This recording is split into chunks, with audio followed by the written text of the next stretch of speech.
tartanka ka soconayay magaalada Frankfurt ee dalkani Jarmalka ee soo bilowday maalintii Jimcihii ayaa loogu tartamayay Quraanka Kariimka sidii kaalinta koobaad loogu kala gali lahaa waxaana ka soo qayb galay bulshada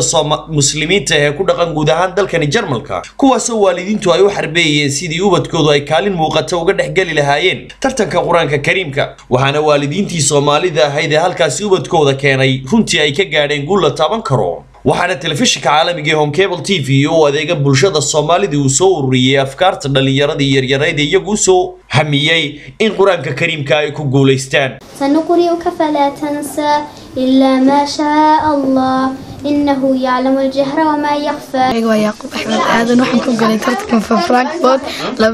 رحمة محمد كيسو وحكوا قلي لبجوس. السلام عليكم أنا ومحمد حسين عثمان يهلجس كوجلي. wadaduub oo tartankaasi ka socday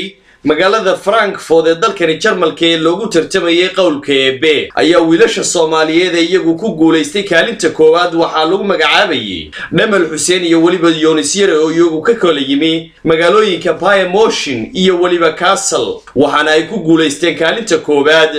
iyagoo hadii la idmo sanadka soo socda la rajaynayo in ay tagaan xajka